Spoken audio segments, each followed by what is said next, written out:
Everyone, this is Paula. I finally finished my greenhouse, and so I wanted to show it to you. This is a hoop house made out of hog panels and scrap lumber and some lumber from the big box store. So I'm going to go inside and show you what I did.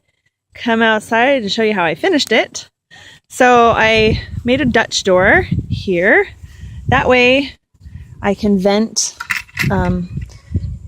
the greenhouse through the top part of the door, but still keep the dogs out of here. So here we are inside my hoop house. I put the latch here, open this up,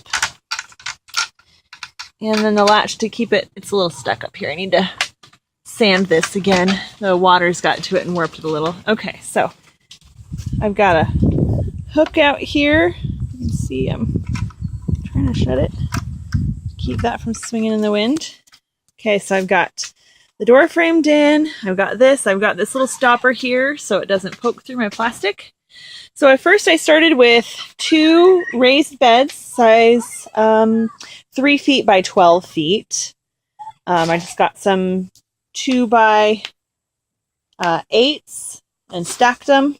These are my 2 by 8s. This is my scrap lumber. The 1 bys didn't work that well. They started to bow, so I had to reinforce them in the center. But I got some 2 by 2s here to reinforce them. I'm using a square foot gardening planting method. I don't use the soil. I just got a compost mix from my husband's work for really cheap.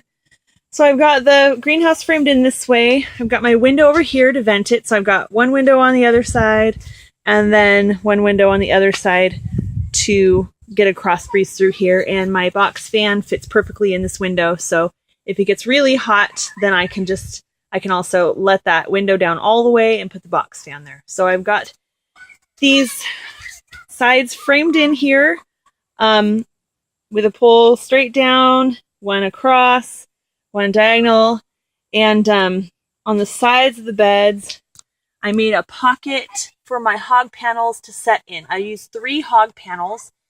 They are like 4.5 feet wide or something like that, so I overlapped them.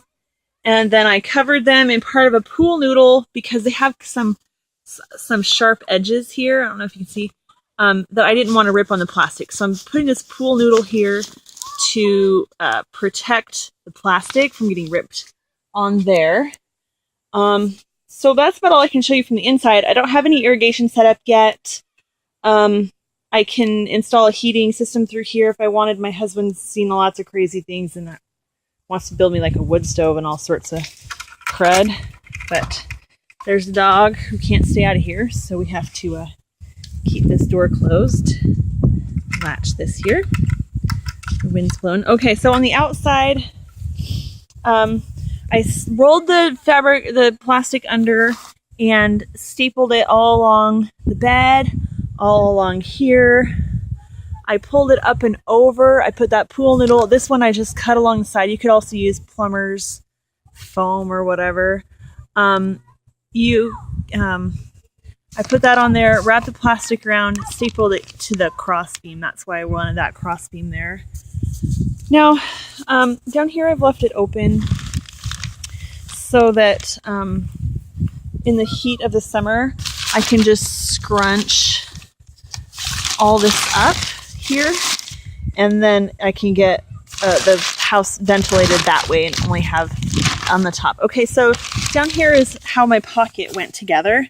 I to mount the hog panels to the sides of the. Oh no! I dropped my phone. Oh no!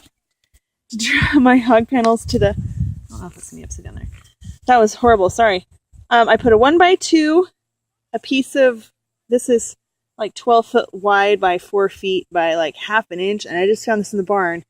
Then I slid the hog panel in there, and it held pretty good. But I put a spacer, for a little slice of 1 by 2 here, in between the little pieces of in between the wires of the hog panel, and then I screwed that in there to give it some stability up on the top of my little pocket here. So then every like 2 feet, I put a screw like this, and that's how, and I might put one here on the front too, kind of attach that down. But that's how my friend suggested I do this. He works in greenhouses all the time. And so I've got baling twine going from the one side across to the other side. And that seems to hold pretty good. I can tighten it up if I want to. I don't have to, I can just scrunch that up from the bottom and vent out the bottom if I want to. So here's how it looks from the window side of the greenhouse. So far it's working pretty good. I still have to get my thermometer in there to see what the temperature is doing during the day. I got the thermometer that'll talk to me in the house. But things that could make it better. I left room up here for an automatic vent opener. I don't know if I'll do that. Things that could make it better. My beds weren't lined up. You can see like the door is closer over here than it was over there. So that was kind of tricky to put the door in because I didn't have my beds perfectly aligned with each other.